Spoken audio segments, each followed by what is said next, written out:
उस समय ठाकुर जी कहां हैं? निकुंज में हैं। तो मंगला के दर्शन राधा वल्लभ जी के वो नंद भवन के नहीं है, वो उस समय निकुंज के लाला है। सहचरियां उनकी सेवा कर रही हैं और रात में ठाकुर जी यशोदा मैया सुला देती हैं तो ठाकुर जी खर्राटे मार के सो जाते हैं। और जैसे यशोदा मैया देखे लाला सो गए हो, जैसी यशोदा मैया सोती हैं, सोई चुपचाप ठाकुर जी निकुंज में चले जाते हैं और वहां पे सब सखियां श्री जी श्यामा जी सबके संग रास विहार करते हैं। और सुबह सुबह भोर होते ही ठाकुर जी दौड़ करके आते हैं। यशोदा मैया उठे बाद से पहले तो आके ठाकुर जी मैया के बगल में सो जाते हैं। ठाकुर जी आके सोते हैं, तुरंत मैया का उठना होता है। मैया के लाला भोर है गई, चल उठ जा। लाला कैसे बताए, रात भर सोयो नहीं मैं तो। ब्रज की लीला तो अद्भुत है। कोई पद आ नहीं रहा मेरे दिमाग में, नहीं तो सुनाऊं मंगला का कोई ऐसा भाव जहां ठाकुर जी निकुंज से आ रहे हैं पद है, वो ढूंढना पड़ेगा, समय लगे, लेकिन बहुत अच्छे अच्छे भाव है। तो नवीनता यह आप भी कर सकते हैं। रात्रि में शयन कराए ठाकुर जी को, तो शयन कराते समय विचार करो, ठाकुर जी आज जय जय कौन सी लीला में जाओगे, सेवा का चिंतन करते हुए शयन करा दो और फिर विचार करो आज कौन सी लीला होगी, आज कहां जाएंगे ठाकुर जी। अच्छा, और फिर सवेरे ठाकुर जी को वही भाव धारण करा के मंगला कर दो। ठाकुर जी धीमे धीमे धीमे आपके भावों को ऐसे स्वीकार करेंगे, आप जो विचार करेंगे रात में ठाकुर जी वैसे ही लीला प्रकट कर देंगे। कभी स्वप्न में वो भाव दिखने लगेगा, कभी विचारों में वो भाव दिखने लगेगा। सेवा की बड़ी अद्भुत पद्धति है। हमारे जगन्नाथ महाप्रभु, पूरी दुनिया में ठाकुर जी का बड़ा श्रृंगार सवेरे होता है। जैसे राधा रमन जी जाओ, राधा वल्लभ जी, बिहारी जी जाओ, तो सुबह सुबह श्रृंगार आरती जब होती है तब ठाकुर जी पूरा श्रृंगार कर लेते हैं, मुकुट से लेकर के पैर तक का। शयन आरती में लगभग सारे मंदिरों में श्रृंगार घट जाता है। ठाकुर जी की पाग हल्की कर देते हैं, पोशाक हल्की कर देते हैं, आभूषण हल्के कर देते हैं। पर जगन्नाथपुरी में उल्टा है। जगन्नाथपुरी में शयन श्रृंगार का नाम ही है बड़ श्रृंगार, बड़ा श्रृंगार। इतने पुष्प पहनते हैं ठाकुर जी, यहां पे आंखों पर, मुख पर, हाथ पर, सब जगह पुष्प ही पुष्प। इतना अद्भुत श्रृंगार होता है ठाकुर जी का। मैंने पूछा कि भैया ये जगन्नाथ जी को पूरे दिन तो हल्के हल्के श्रृंगार, रात में इतना भारी श्रृंगार करके क्यों सुलाते हो? अब आपको कोई हार पहना दे, गले में बिल्कुल यहाँ पे वो पहना दे, पूरी चूड़ियां पहना दे, माताओं को गले पैरों में पाजेब पहना दे, कमर में कौंदरी, अब सो जाओ, ऐसे कौन सोता है? भाइयों को कहे टाई लगा लो, कोट पहन लो, नीचे पजामा पहन लो, मोजे पहन लो, शूज पहन, अब सो जाओ, ऐसे कौन सोता है? ये तो नियम है कि भाई हल्के वस्त्रों में ही सोया जाता है। पर जगन्नाथ जी इतना श्रृंगार करके क्यों सोते हैं? तो पुजारी जी बोले अंदर की बात है। कपाट बंद करते ही ठाकुर जी भाग जाते हैं। बोले कहां? बोले वृंदावन जाते हैं रास करने के लिए। तो मैंने कि रास तो सारे ठाकुर जी करते हैं। राधा रमन जी भी कपाट बंद होने के बाद रास में चले जाते हैं, राधा वल्लभ जी रास में जाते हैं, बिहारी जी भी रास में जाते हैं। उनका तो इतना श्रृंगार होता नहीं। तो पुजारी जी कितनी अच्छी बात बोले कि जो जगन्नाथपुरी में ठाकुर जी है ना, वो प्रेम विगलित ठाकुर, पिघले हुए ठाकुर जी। उनके हाथ नहीं है, उनके पैर नहीं है, उनके मुख नहीं है। तो बोले राधा रमन, राधा वल्लभ, बिहारी जी आदि इन सबके तो हाथ हैं। कपाट बंद करके पुजारी गए, ये खुद ही अपने सिर कानन में कुंडल पहन लेते हैं, सिर पे मुकुट पहन लेते हैं, गले में हार पहन लेते हैं, कड़ूला पहन के, पाजेब पहन के भागते हैं रास में। पर हमारे जगन्नाथ जी के हाथ पाम नहीं है, इसलिए पुजारी श्रृंगार करके इनको शयन में भेजते हैं। जाओ अब रास में जाओ। नवीनता, सेवा में कुछ नया लाया कीजिए। जैसे रसोई घर में काम करने वाली माताएं, घर संभालने वाली माताएं हर दिन कुछ नया बनाती हैं, बच्चे को प्रिय लगे, पति को प्रिय लगे। ऐसी सेवा में भी सेवकों को नवीनता लानी चाहिए। ऑफरिंग, प्रस्तुतिकरण, उससे ठाकुर जी प्रसन्न होते हैं। तो वृत्रासुर की स्तुति में विशेषता यह है कि सामान्य स्तुति नहीं है, कुछ अद्भुत है। क्या कह रहा है वृत्रासुर? अहम हरे तव पादैकमूल दासानुदासो भवतास्मि भूय मनस्मरेता सुपतेर्गुणांस्ते गृणीतवा कर्म करोतु काय। ध्यान से सुनो। बैठ गया वृत्रासुर और ठाकुर जी से कह रहा, हे हरि, मुझे आपके चरणार विंद नहीं चाहिए। लो, सब तो ये कहते हैं कि हरि जी माने चाकर राखो जी, मीराबाई कहती हैं। चाकर रहसूं, बाग लगासूं, नित उठ दर्शन पासूं, वृंदावन की कुंज गलिन में हरि की लीला गासूं, श्याम माने चाकर राखो जी।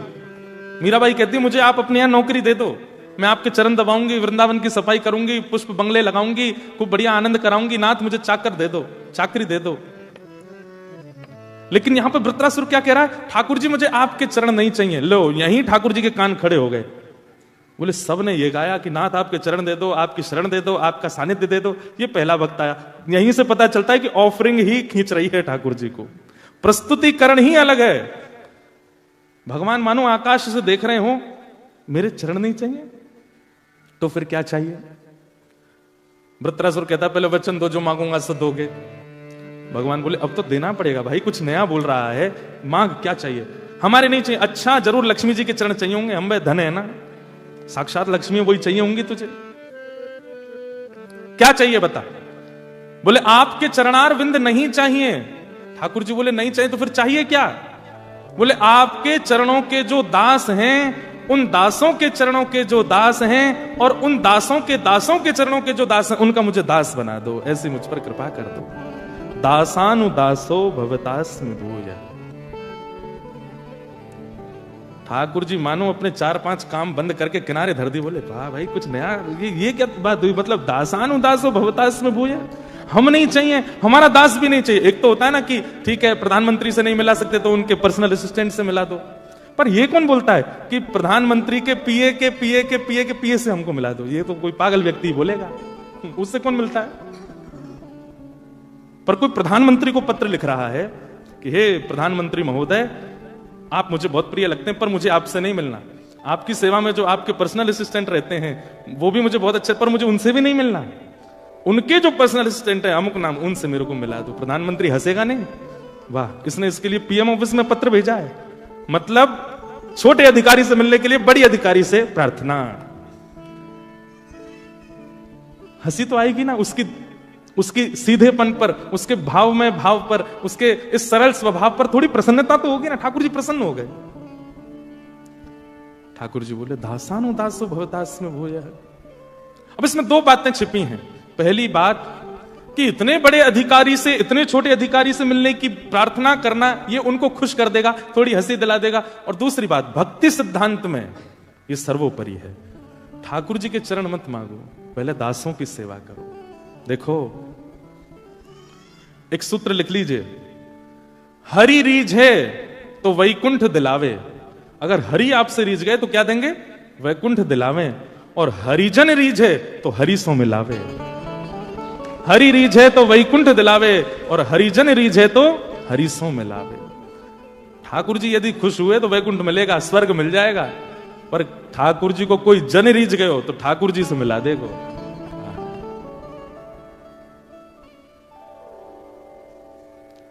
दासानुदासो भवतास्मि भूय। मुझे आपका नहीं, आपके चरणों में रहने वाले दासों के दासों का दास मुझे बना दो, ये कृपा मुझ पर कर दो नाथ। ये भक्ति का सिद्धांत है। हरि सेवा बाद की वस्तु है, पहले हरिजनों की सेवा, हरि भक्तों की सेवा वो पहले कर लो।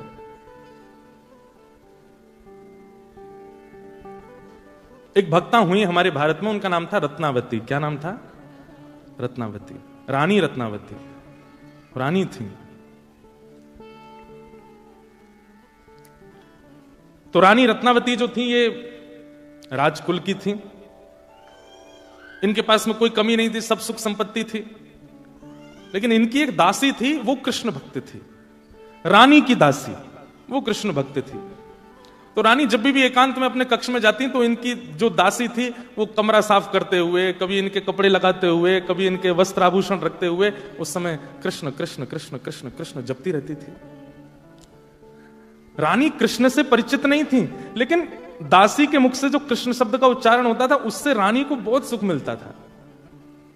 तो कभी कभी रानी उसके पास जाती और दासी से बोलती, ये तू क्या बोलती रहती है, मुझे बहुत अच्छा लगता है, ये किसका नाम है, तेरे प्रियतम है क्या? प्रियतम सुनते ही वो जो दासी थी वो तो नेत्रों से अश्रुपात करने लगी, रोने लगी। बोले कि ये मेरे प्रियतम कैसे हो सकते हैं, ये तो जगत प्रियतम, ये तो सबके प्रियतम है, सबके प्राणनाथ हैं। पर आपने आज बोल दिया कि ये मेरे प्रियतम तो नहीं, तो मुझे उम्मीद जग गई है कि शायद ये मुझे प्रियतम रूप में मिल जाए। रानी बोली तू इतना प्रसन्न हो रही है ये सुनकर के, ये है कौन, मुझे इनके बारे में बताओ ना। पर वो जो दासी थी वो बस कार्य करते हुए निकल जाती, नहीं बताती कि कृष्ण कौन है। प्यासे को पानी ना पिलाओ तो जल की महिमा, जल की उपमा और तीव्र हो जाती है, मिलन की चाह और ज्यादा हो जाती है। रानी व्याकुल हो गई। अब तो वो यही सोचती रहती है, कौन है ये मुझे बताती क्यों नहीं है। कभी फिर पकड़ लेती है, तूने बताया नहीं उस दिन ये कृष्ण है कौन। तो दासी बोली, आपको जान के क्या करना है। बोले कि मैं रानी हूं, मैं चाहे जो जान सकती हूं। बोले ठीक है, परंतु कृष्ण से हो क्या रहा है, ये नाम सुन के आपको कुछ अनुभव होता है।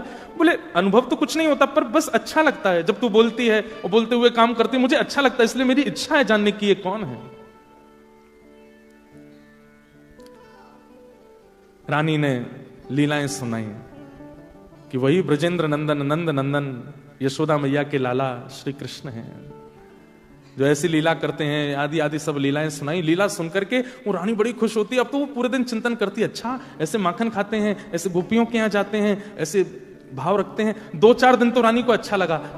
फिर रानी कहने लगी, मेरे को इससे संतुष्टि नहीं हो रही, अब मेरे को कुछ और जानना है, मुझे कुछ और बताओ, मेरे को व्याकुलता हो रही है, इनसे मुझे मिलना है। कैसे संभव होगा।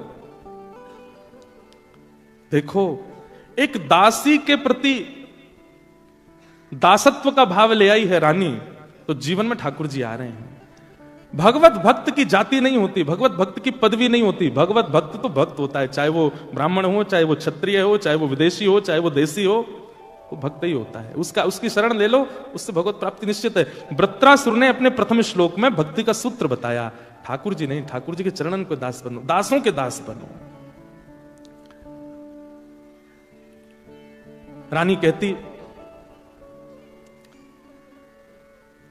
मेरे मन को संतुष्टि नहीं हो रही है, और कुछ बताओ। तो एक दिन दासी ठाकुर जी का ललित त्रिभंगी स्वरूप लेकर के आई और रानी की सेवा में ठाकुर जी पधरा दिए। बोले कि अब इनकी सेवा प्रारंभ कीजिए, उससे सुख मिलेगा। पहले कथा जीवन में आती है, फिर सेवा जीवन में आती है। सेवा जीवन में आ गई, अब तो रोज श्रृंगार करती हैं, रोज सजाती हैं। पहले जीवन में कथा आती है, कथा सुनते सुनते फिर भगवत भक्त जीवन में आते हैं, ठाकुर जी के भक्त जीवन में आने लगेंगे। भक्त के आने के बाद फिर ठाकुर जी की सेवा जीवन में आती है, और सेवा आने के बाद फिर धाम में रहने की इच्छा आती है कि अब तो बस सब कल हम आए एयरपोर्ट पे ही 2-4 सब वैष्णव सब, महाराज जी हमको आप कैसे भी वृंदावन पहुंचो, ऐसी प्रार्थना करो कि वृंदावन का अखंड वास हो जाए। अब ऑस्ट्रेलिया बढ़िया नहीं लग रहा है, सुहा नहीं रहा है। देखो पहले तो भारत छोड़ के यहां आ गए, अब यहां से वापस जाना है। लेकिन व्रज धाम में अखंड वास करने की ये निष्ठा, ये क्रम होता है, ये इच्छा प्रकट होना, ये भी भगवत कृपा है। धाम में इसलिए नहीं, यहां जैसी फैसिलिटी नहीं है, यहां जैसी सुख सुविधाएं नहीं है धाम में, लेकिन फिर भी आप सब तज के वृंदावन वास की इच्छा रखते हो। एक बात हम बोल दें, इतनी सुविधाओं में रह करके भी ऐसे स्थान पर रहने की इच्छा प्रकट होना एक प्रकार से मानसिक ब्रजधाम निवास ही है। मन से तो आप ब्रजधाम के ही हो।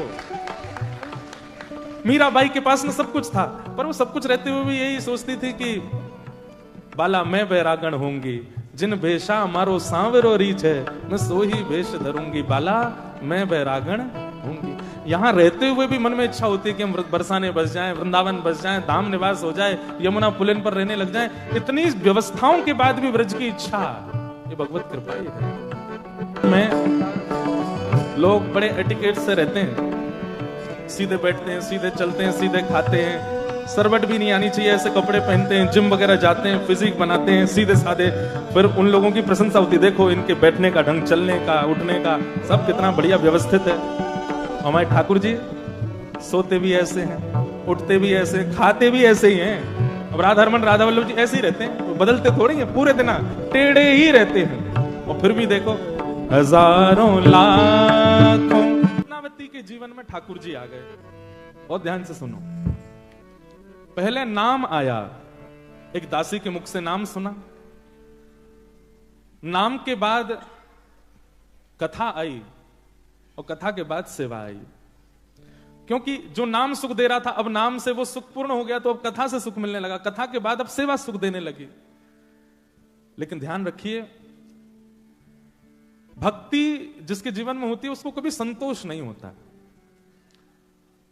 नेक सुन लो भैया, कथा को सुन लो, नेक इधर देख लो। हम बहुत थके, सच बता रहे हैं, इतनी थकान है फिर भी हम कर रहे हैं, आप लोगों के लिए आए ना, सुन लो। आपको क्या करना, बैठ के सुनना है, बस सुन लो। तो लिख लीजिएगा, जिस भक्त को अपनी भक्ति में, चाहे वो भक्ति नाम की हो, चाहे वो भक्ति कथा की हो, चाहे वो सेवा की हो, चाहे वो स्वरूप की हो, चाहे वो परिक्रमा की हो, चाहे वो एकादशी की हो, अगर अपनी भक्ति से आप संतुष्ट होते हो तो इसका मतलब है कि आप भक्त हो ही नहीं। भक्त को संतुष्टि नहीं होती, वो कितना भी कर ले उसको फिर भी रहता कुछ रह गया है, अभी कुछ अपूर्णता रह गई है, अभी कहीं मेरी कमी चल रही है, अभी शायद हुआ नहीं है। जैसे प्रेमी, वो अपने प्रियतम को या अपनी प्रियतमा को कुछ भी दे दे, अगर उसको ये लगता है मैंने बहुत दे दिया, इसका मतलब है उसका प्रेम है नहीं। लड़ाइयां ही इसीलिए होती हैं दोनों कपल्स में कि वो गिना देते हैं कि हमने तुमको ये दिया, तुम्हारे लिए ये किया, तुम्हारे लिए, अच्छा गिना रहे हो, लेकिन आपका प्रियतम या आपकी प्रियतमा बस करती जाए या करता जाए और कभी गिनाए ना, और उसको तब भी ये लगे मैंने तो अभी कुछ किया ही नहीं तुम्हारे लिए, वही तो प्रेम होता है।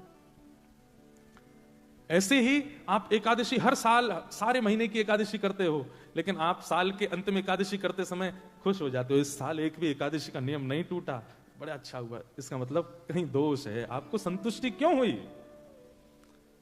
वृंदावन गए और वृंदावन की परिक्रमा, गोवर्धन की परिक्रमा, यमुना जी में स्नान, संतों के दर्शन सब करके जब वापस एयरपोर्ट पर आए तो बड़े खुश होकर फ्लाइट में बैठे, बहुत अच्छे से यात्रा हो गई, सब बढ़िया हो गया, कुछ भी छूटा नहीं, अब तो बड़ा अच्छा।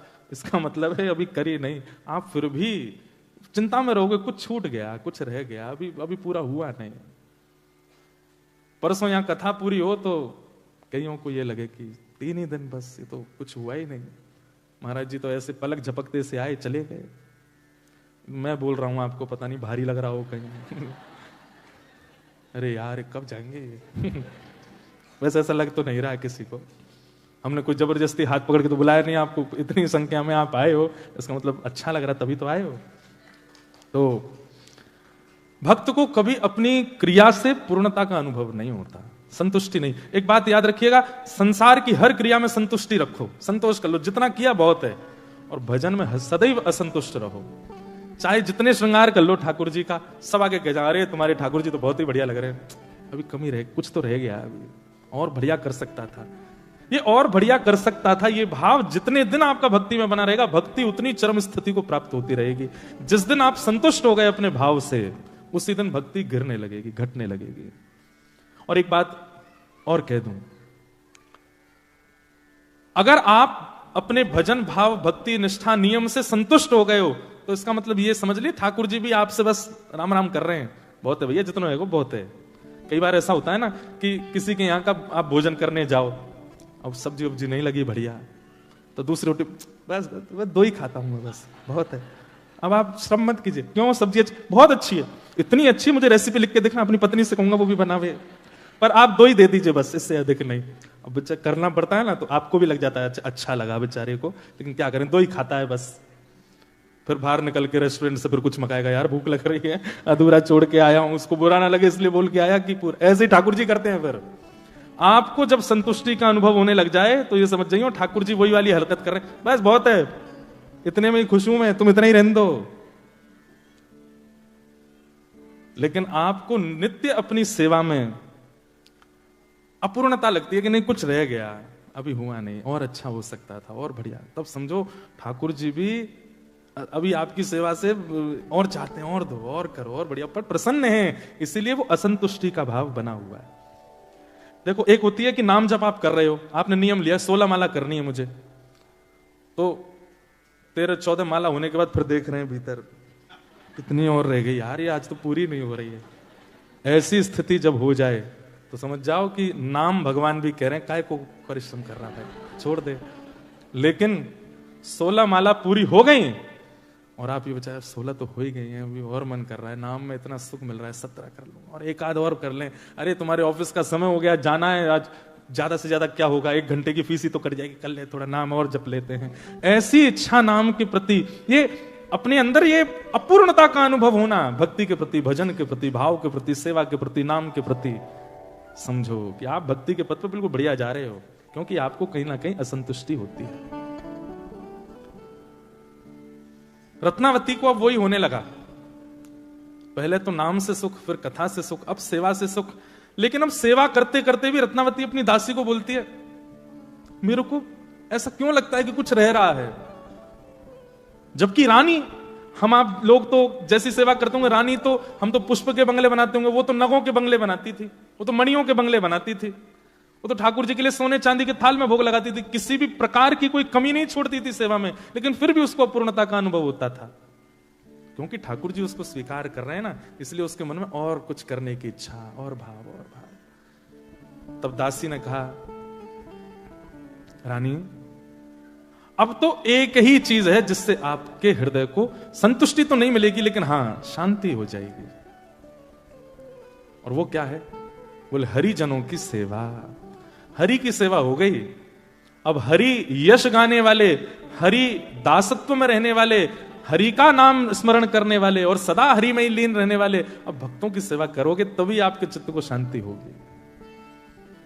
ये बहुत ऊंची बात है बंधुओं। आप अपने किसी मित्र को अपने तक सीमित रखते हो, यह मित्रता नहीं है, लेकिन एक दिन आप उसकी मित्रता से इतने परिपक्व हो गए, अब आप उसको घर में ले आए, अपनी मां से भी मिलवाया, अपने पिताजी से भी मिलवाया, अपनी बहनों से भी मिलवाया, अपने भाइयों से भी मिलवाया, और ब्याह हो गया तो अपनी पत्नी से भी मिलवाया। इसका मतलब क्या है? अब आप उसके सखत्व को पूर्ण रूपेण स्वीकार कर चुके हो, आप अपनों से उसको मिला रहे हो। लेकिन कई ऐसे दोस्त हो तो बुरा नहीं मानना है, घर के बाहर ही इसे फोन, हाँ भाई आ गए, बाहर आ जा, भीतर मत आइयो, डोर बेल मत बजियो, मैं ही आ जाऊंगा बाहर, तुम लोग घर में लाने लायक नहीं हो। वो बाहर ही आता है, मिलके तुमको विदा कर देता है, तुमसे बाहर ही मिल लेता है, कभी घर का कोना भी नहीं दिखाया। हाँ कभी कभी होली दिवाली की होती है तो भी कह देता है, सुनो गराज में ही रखा तुम्हारा भोजन, वहीं कर लो, वहीं से निकल लो। ऐसी ठाकुर जी की भक्ति भाव है। ठाकुर जी जब आपकी सेवा से अति प्रसन्न हो जाते हैं, ठाकुर जी जब आपके नाम से अति प्रसन्न हो जाते हैं, आपके भाव से अति प्रसन्न हो जाते हैं, तब अपने जनों से परिचित कराते हैं, अपने जनों से परिचित कराते हैं। फिर आपको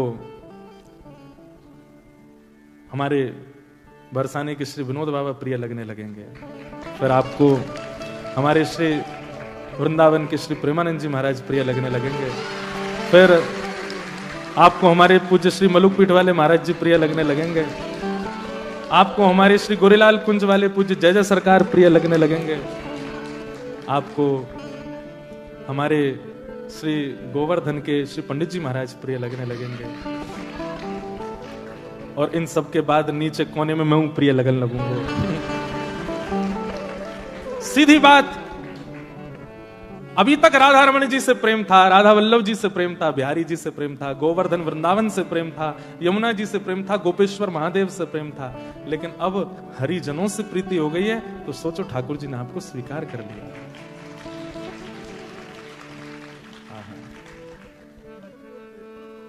आप ये बजा देते हैं और फिर मेरा गाने का मन करता है।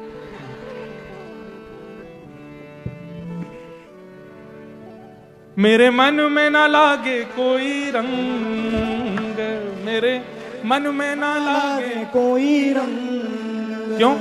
मैं तो रहूं संतन के संग, मैं तो रहूं संतन के संग, ओ मैं तो रहूं रसिकन के संग, मैं तो रहूं रसिकन के संग। देखो एक वो ना इंस्टाग्राम पे एक रील आती है कई बार, तो इसमें ऐसे कभी कभी बच्चे बना के डालते हैं कि अगर हमारे पार्टनर को इसके आगे की लाइन नहीं पता तो उससे ब्याह करना बेकार है। ठीक वैसे ही जब हमने गाना शुरू किया, आप संग गाने लगे तो लगा कि हाँ अब 2 दिन कथा करने में और आनंद आएगा। इससे आगे की लाइन ही नहीं पता होती तो हम एक ही लाइन गा के चुप हो गए हो। एक लाइन गा के बताना था हमको, तो बस क्या, मेरे मन में ना लागे कोई रंग, मुझे फिर दुनिया के कोई रंग नहीं लग सकते। श्री सूरदास जी कहते हैं कि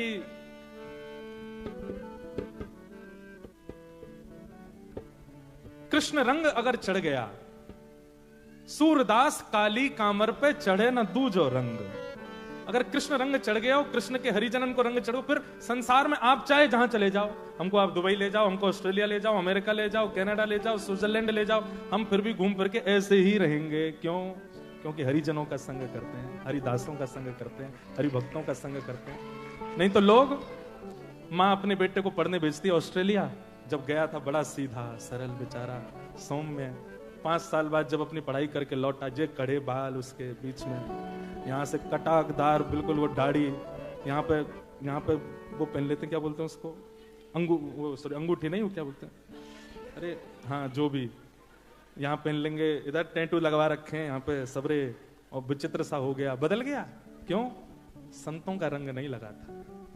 इसलिए हम तो बच्चों, हम पता एक बात, हम विदेश में रहने वाले माता पिताओं से कहते हैं कि अगर विदेश में रहते हो तो कम से कम घर पर बच्चों को अपने धर्म से, अपने परंपराओं से अवगत कराते रहो, और यदि संभावना बन सके, यदि आपसे हो सके, तो कम से कम स्कूल तक की पढ़ाई बच्चों को भारत में ही करा दो। बच्चों को 18 साल तक भारत में ही रहने दो, और वृंदावन, अयोध्या, काशी आदि आदि ले जाते रहो।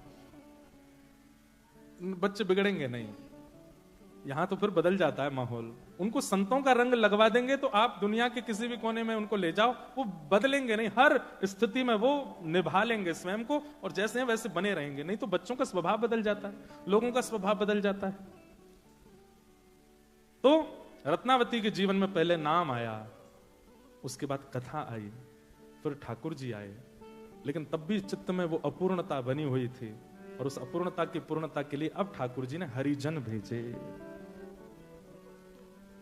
हरिजन, एक बात याद रखिएगा, कथा अच्छी लगती है, ठाकुर जी अच्छे लगते हैं, नाम अच्छा लगता है, कीर्तन अच्छा लगता है, लेकिन हरिजनों के प्रति ऐसी श्रद्धा नहीं प्रकट होती।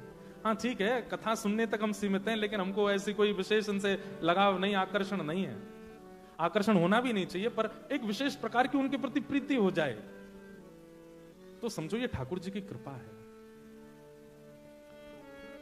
32 सेवा अपराध हैं, इन पर मैं प्रकाश डालूंगा कथा में। 32 प्रकार के सेवा अपराध हैं। उनमें एक सेवा अपराध पता है क्या है? आप अपने ठाकुर जी की सेवा कर रहे हैं और उस समय कोई हरि भक्त आपके घर आ जाए तो आप उस हरि भक्त को अटेंड ना करके सेवा में ही लगे हुए हैं। किसी कहते हैं बैठा दो इनको, मैं अभी सेवा में। ठाकुर जी कहते हैं मेरे वस्त्र आधे ही छोड़ के पहले जाओ, पहले उससे मिलके आओ, मेरा जन कोई आया है, पहले उसको बैठाओ। हम एक प्रसंग सुनाते हैं कि एक बार वृंदावन से कुछ लोग जगन्नाथपुरी यात्रा पर गए। तो उस समय की बात जब फोन नहीं होते थे, गाड़ियां नहीं होती थी, रोड नहीं थे, इतनी व्यवस्थाएं नहीं थी। वृंदावन से पुरी जाने में 2-3 महीने लग जाते थे लोगों को, बैलगाड़ी से जाते थे। तो कहते हैं कि एक दिन महाप्रभु जी इतने प्रसन्न, जगन्नाथ जी का श्रृंगार चल रहा था और इतने में ही देखा पुजारियों ने कि जगन्नाथ जी ऐसे झूम रहे हैं। तो पुजारी जी बोले, जय जय, कहा है गो, ऐसे मचल क्यों रहे हो आप? बोले कि मुझे बड़ी प्रसन्नता हो रही है। क्यों? आज आपका भोजन बहुत अच्छा बना है इसलिए, आज आपका श्रृंगार बहुत अच्छा हुआ है, आज आपकी सेवा बहुत बढ़िया हुई है इसलिए। बोले नहीं, आज वृंदावन से कुछ ब्रजवासी मेरे दर्शन के लिए जगन्नाथपुरी आ रहे हैं और ये सोच सोच के मैं बहुत प्रसन्न हो रहा हूँ, मुझे बड़ी प्रसन्नता हो रही है, मैं बड़ा आनंद में भर रहा हूँ। सुनो, उनके लिए व्यवस्था कर देना, उनके लिए भोजन बनवा देना, उनको आने में 2-2.5 महीने लगेंगे अभी, उनके आने से पहले सब इतना व्यवस्थित कर देना कि उनको किसी भी प्रकार की कोई दिक्कत ना हो। इतना प्रेम ठाकुर जी करते हैं अपने हरिजनों से। हम अपनी बात नहीं कर रहे हैं, लेकिन जिस दिन आपको पता चला कि यहाँ पे कथा होने वाली, उसी दिन से उत्सुकता बनने लग गई चित्त में, कब आएंगे, कब गिरधरलाल जी आएंगे, कब कथा होगी, कब ये सब कीर्तन हम सुनेंगे, कथा सुनेंगे। ये उत्सुकता और ये बेचैनी जो चित्त में आती है ना, ये भगवत कृपा से है, अगर हरिजनों के लिए आती है तो। क्योंकि हरिजनों से मिलने के लिए तो ठाकुर जी उत्सुक रहते हैं, ठाकुर जी प्रसन्न रहते हैं।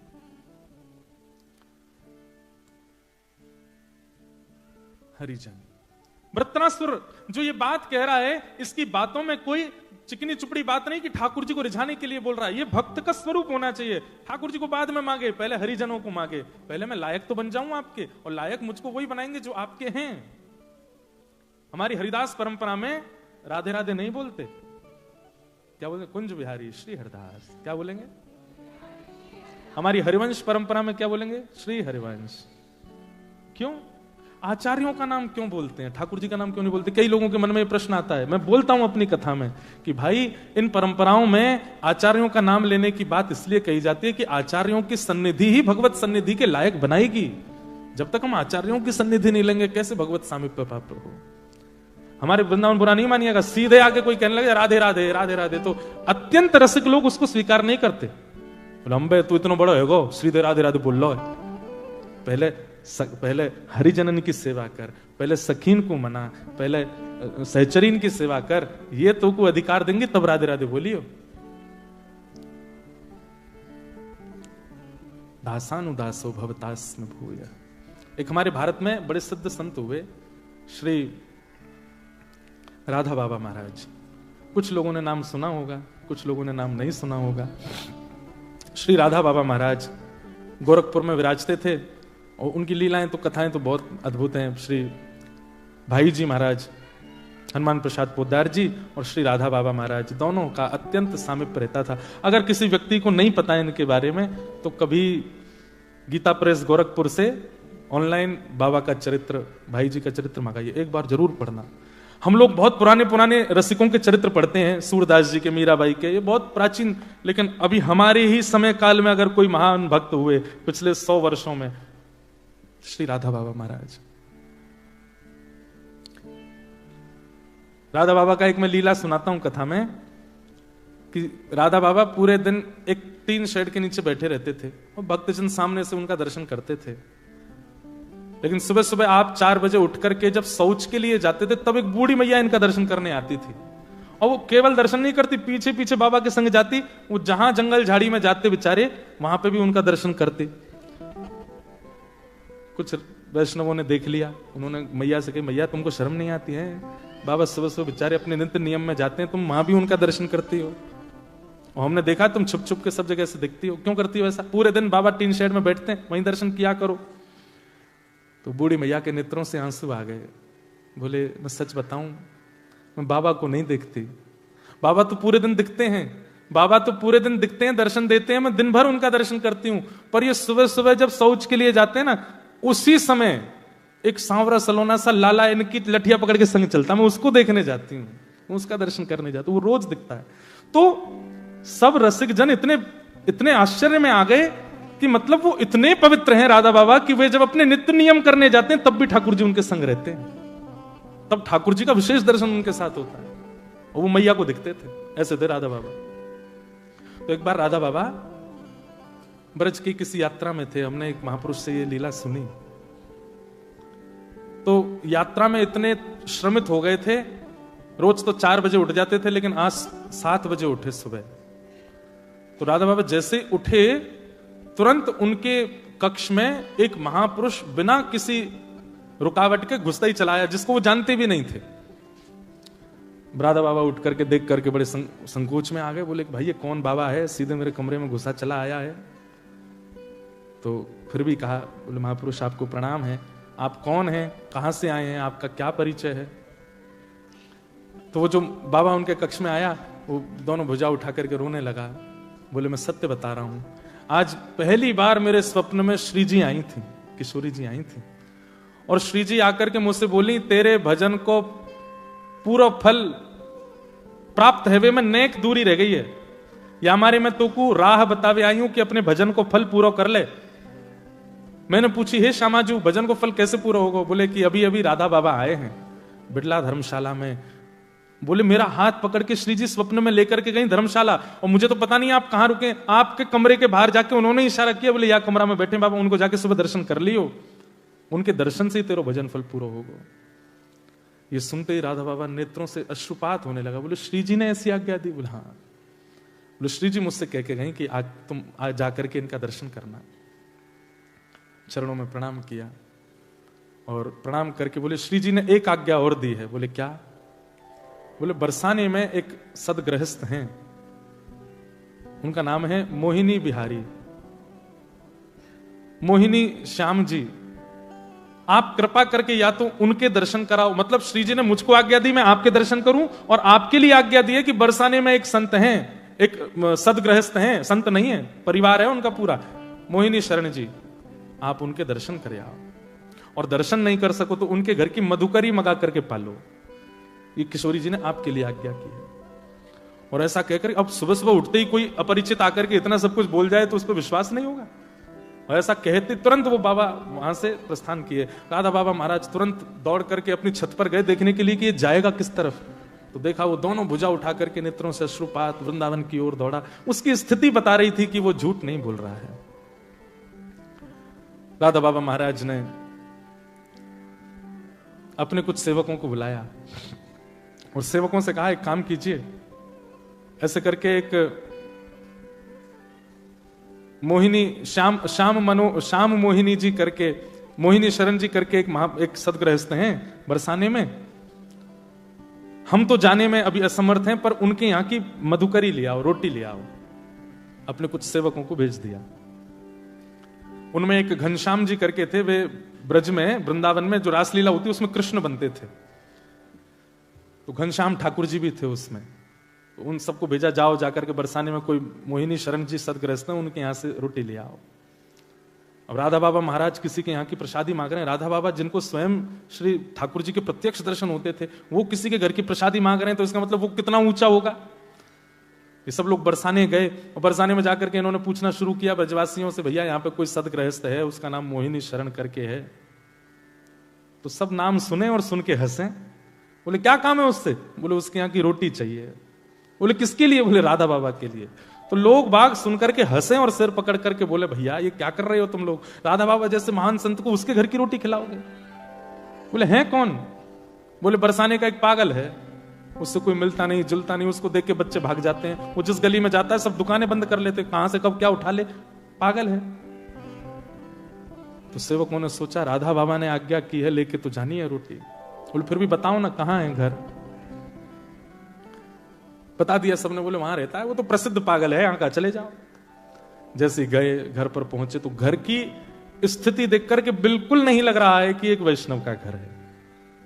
वैष्णव के घर की पहचान अलग होती है। तुलसी का पौधा तो होगा, बाहर कुछ सातिया तो बना होगा, गैया का गोबर तो रखा होगा, ठाकुर जी की सेवा घर में हो रही होगी, दिव्य अगरबत्ती की सुगंध आ रही होगी। ऐसे वैष्णवों के घर की पहचान होती है। हम जिस घर में रुके हैं मेलबर्न में, उस घर का नाम है वृंदावन। और उस घर के जिस कमरे में हम रुके, उस कमरे का नाम है गोवर्धन। जहां भोजन बनता है ठाकुर जी का, उस भोजनालय का नाम है मैया की रसोई। जहां हमारे ठाकुर जी गिरधरलाल जी विराज रहे हैं, उस कक्ष का नाम है बरसाना। और जहां आकर के सब लोग बैठते हैं और बैठ करके वार्ता करें, चर्चा करें, जो कुछ भी करें, उस स्थान का नाम है रास स्थल। अब सोचो कैसा सुंदर पूरा घर, पूरा ब्रज वृंदावन जैसा है। तो मतलब घर में जाकर के ये ना लगे कि यहाँ ठाकुर जी रेंट पे रहते हैं, बल्कि ये लगे मालिक रेंट पे रहते हैं, यहाँ के अधिकारी तो ठाकुर जी हैं। कई घरों में ऐसा लगता है ठाकुर जी रेंट पे रह रहे हैं, कि अलमारी में बैठे हैं। घर जाके ऐसा लगे कि मालिक रेंट पे रहते हैं, ठाकुर जी का अधिकार है। तो लेकिन यहां उल्टा था।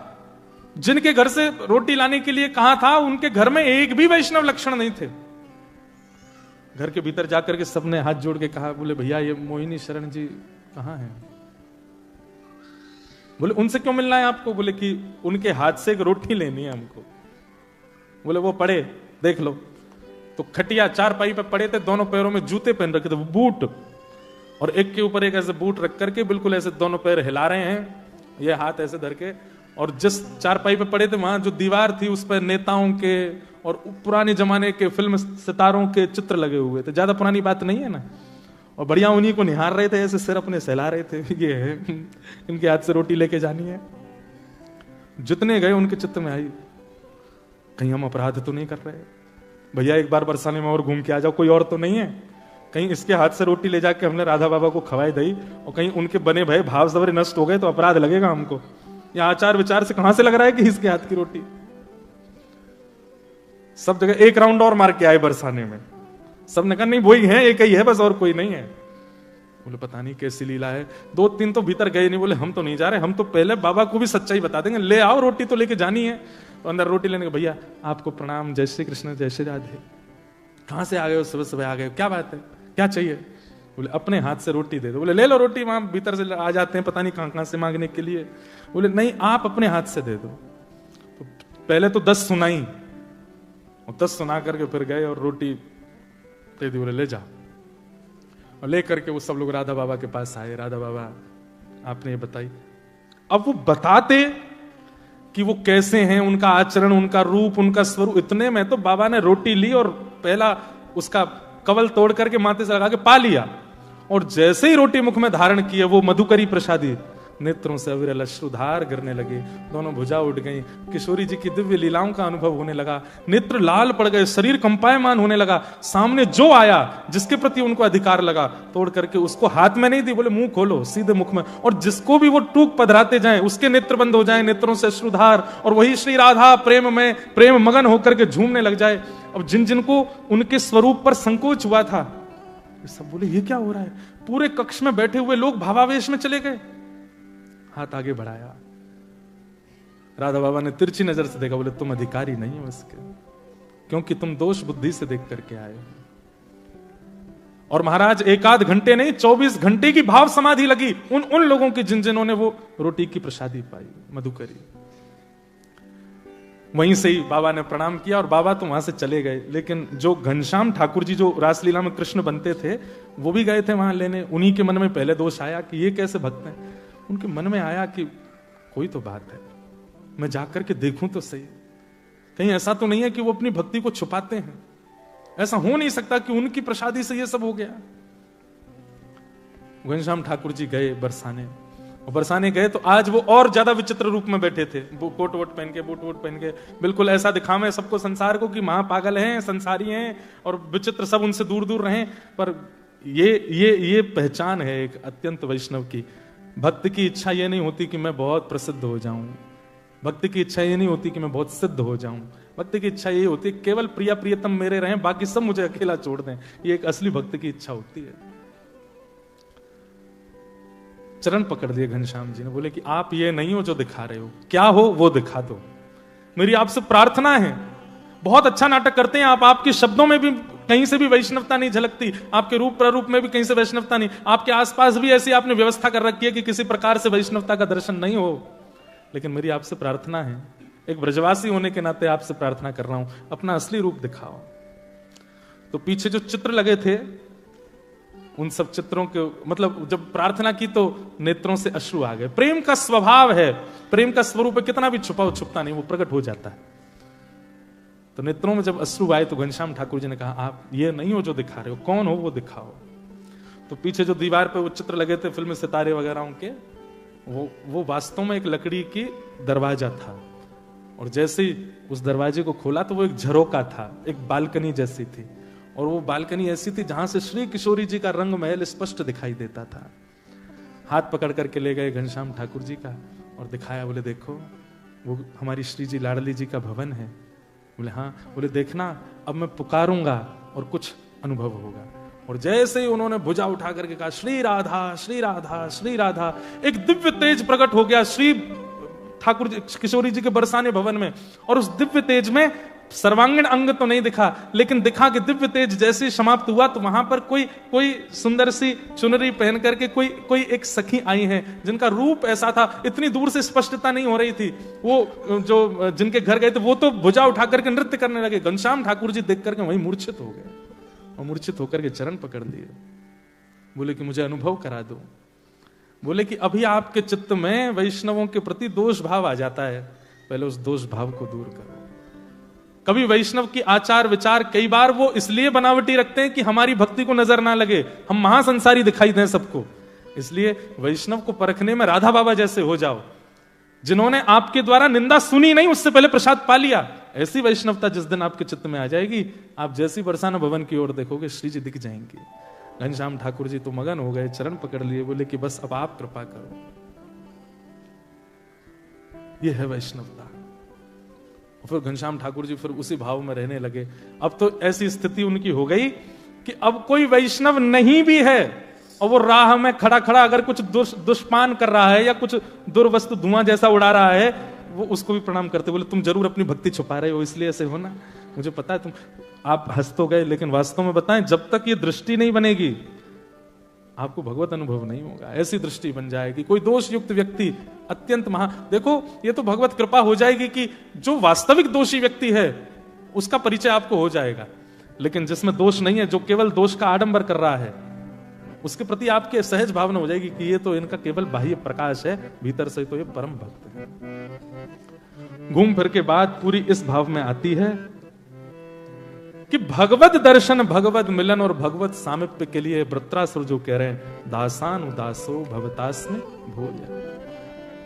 भगवत दासों के दास बन जाओ। जैसे मैं कहता हूं कभी कभी कि राधा रमन जी के जैसे ही पर्दा खुलता है ना, तो पर्दा खुलते ही पता नहीं कहां से ऊर्जा आ जाती है। वैष्णव बोलते श्री राधा रमन लाल की जय, भुजा खड़ी हो जाती है, नेत्र बिल्कुल अपलक हो जाते हैं, फिर पलक नहीं झपकता कोई, पीछे से धक्का पड़े, आगे से कोहनी पड़े, किसी को कोई चिंता नहीं होती, बस मुझे मेरे ठाकुर जी दिखते रहे। ऐसी स्थिति किसी वैष्णव के प्रति जब हो जाए, तब समझ जाइए अब ठाकुर जी मिलवे वाले हैं।